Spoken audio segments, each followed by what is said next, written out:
sir. The same thing with people you are discipling for singing or for any department. For example,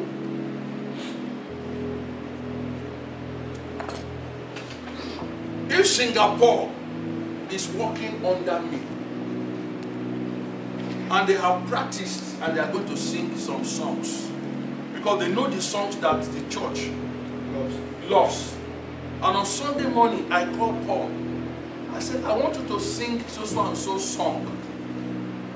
So Paul gets there, he starts the song I said they should sing, but because it is not the song that moves people, suddenly stop and take the one that they have planned to sing and dance well.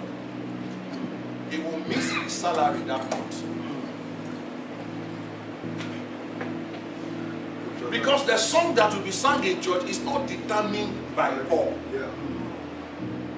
It doesn't matter how long you practiced.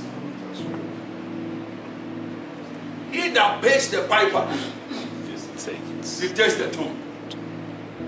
Apart from Jesus, I am the most important person in the church. Because I am the one that is going to preach. That's right. I am the one that must be under the anointing. So it doesn't matter how many people are moved in the church. If I'm not moved, nothing happens to anybody. So you are trained to listen to me. Do you understand what I'm saying? 100%. That is the process of discipleship. You have to train the people who you want to send to do anything.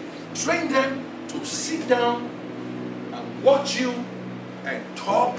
Second time, teach them to watch you, help, and help. You do, and they help you. And they must help you in the way. Once you see that they have learned how to help, Can I go to the next stage? go to the next stage.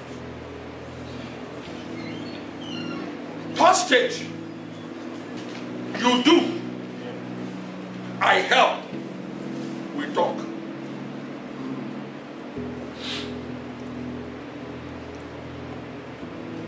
You do, I help, you talk, we talk.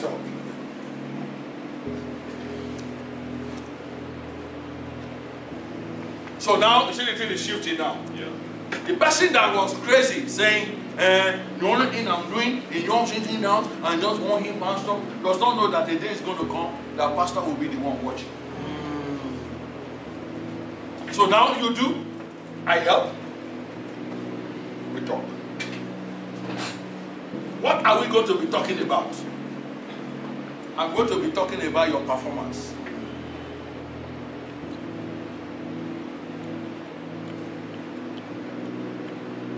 I have somebody in my church in Columbus. In fact, she's no more there. I saw people come and preach. So she does get angry in African America. Get angry that pastor doesn't support me. He doesn't support me. Pastor supports everybody when they're ministering, but pastor doesn't support me. So one day I called her. I said, it's not my ministry to support you. I'm not your fan. This is my church. I put you on the platform for you to preach because I want to disciple you. It's not my work to clap for you. It's not my work to even see the good thing you do. It's my work to see the bad things. Call it out. I had to speak that hard. Because a lot of people are looking for clap. I said, it's not my work to clap for you because I'm not your fan. I put you on the pulpit because I want to train you. I said, the reason why everybody has made progress, you have not made progress, is because you even make it difficult for me to tell you what you are doing wrong. Yeah. You make it hard. There are some of them that come to me and say, Pastor, how was it? I said, you did very well. The person will say, no, Pastor, I didn't do very well. Please tell me where I have to change. They are asking for that, right? That's a good attitude. But this other one is like, you have to always say, clap for me. I said, not to be. Everybody, so I should be clapping for you. If I don't clap, you are now angry with me.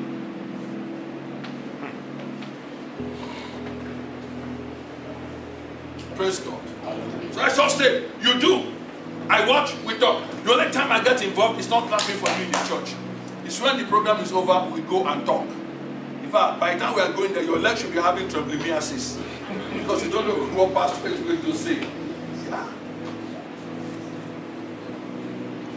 And whatever I say, it will be because I love you, right? Yeah. After all, I'm the one that invited you. Number 4. You know this third one is you do, I help, right? Yeah. Then you do, I watch, we talk. This time around, I'm not doing it again. I'm not helping you again. You are the only one doing the thing. I just watch. You do, I watch you. After that, we talk. Yeah. Now you now have extended period of performance that I can judge. And then the last one, you do, someone else watches. I'm no more there. At this time, you are now left to perform. That's the process of apprenticeship. So these are some of the areas where people can be trained. Now we are talking about church planting. It will not be right for somebody to just come, fill the form and say, I'm ready to pastor in church. And then we do teaching, training in the church. And just fill their head with knowledge. Send him out. It won't work. There are certain things that have to be done. One of them is, I'm going to ask you to go and start cell groups. I'm not going to start it for you. I'm not going to say, go to Sister so and so house to start a cell group. You are allowed to start with people that are in the church, but it's not going to be my decision. But I'll be watching. Some of the key leaders in the church will also be watching. Do you understand that? Now, what I'm trying to find out is your ability to locate a good venue for a cell group, church, a small group, right? Your ability to locate the right venue, because if you cannot by yourself locate a place and start a cell group without pastor, because most of the cell group we have in church, it's like we try to evaluate, right? All the people that are living at Ajangoju gather here. This one, we are not giving anybody. We are only saying go and start a cell group. Only you. If we like self, we will take your wife from you. Your wife can be engaged in another activity. But God said, go and start a cell group. You can use church members to start a cell group. Right? So at least, if you even have to lie down on the ground to beg the people to join you, at least you begged and they listened and they gathered, right? So, after you have gone and you have started the first cell group, from you alone, and you now have about 15 people. Wow. That's okay. Make it 3. What do I want to test? I want to test the ability of you raising other leaders. Because if you have 3 cell groups, it's not you alone that will lead the 3 of them. Somebody from the one you are leading is going to lead the next one. So that person is trained by you. Otherwise, the group will die. So I want to test your ability to also disciple. Do you see that now? Yeah. Because it's doing that. And after that, I have seen that you have the ability to gather people. It's like one guy that went to this guy some years ago, Itodo, Pastor Itodo. I think so. No, the military guy that was a pastor. Yeah. I think so, yeah. He's a bishop. He's a bishop now. Ah, sorry for bishop.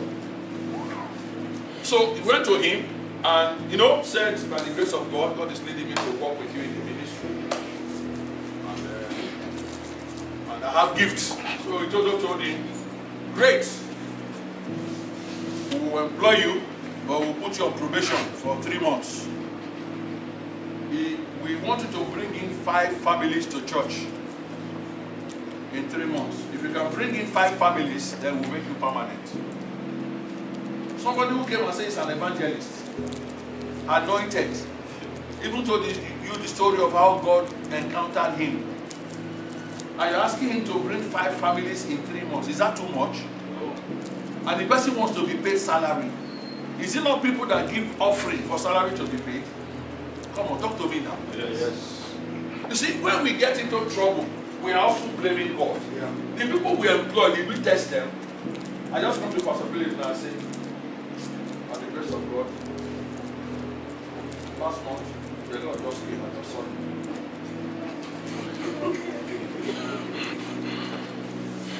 Was he there with me? So he cannot tell me I'm lying.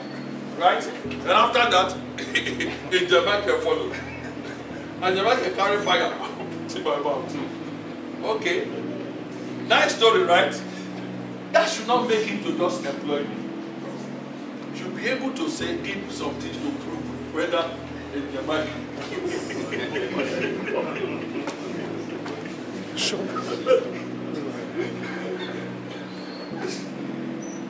Do you understand that? Yeah. Prove it. So, and the guy, 3 months, the guy could not even win 1 soul. Half soul self. So you can see, so it's not me that doesn't want to employ you. You have not proved that those encounters are true. Do you understand? Yeah. So please don't just carry people and say, okay, we want to send churches. So to prove to senior pastor that we are multiplying, just scatter your members. You now become busy on your neck. Eh? You are paying for all. You are praying for slippers, praying for everything I eat. Basically, you yourself will fold. Your church will close down. Don't do that. Every church should be self-supporting within a short time. It is wrong to over-sustain a church. It's wrong to sustain a church for too long. The mistake has already been made fine. But if we are doing new things, every church that starts must be able to be self-sufficient within a maximum 1 year. And the way to achieve that is that you have done all this preparation. Somebody who cannot start a cell group here and he says, Pastor, the Lord is sending me to Australia. Because among your Yoruba people, you know, if you start cell group. Australia, I want to start. How will it work? How will it work now? Huh? So it can work. You understand what I'm saying? Yeah, so that is how it is. So let them start. Then after they are able to do that, now you have tested their ability to attract people. Because church is about people, right? Yep. You have to test their ability to attract people. The next ability you have to test is the ability to gather kule. Their ability to raise kule, their ability to raise money.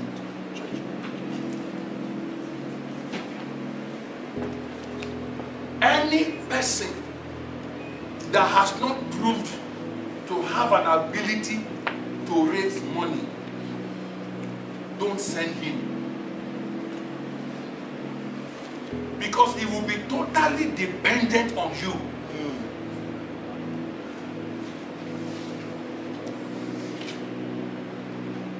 So anytime during the process of that guy doing whatever you're asking him to do about the cell groups, along the line a need will come up. When a need comes up, don't give him the money. Tell him, raise 50% of it and come, I will give you the rest 50%.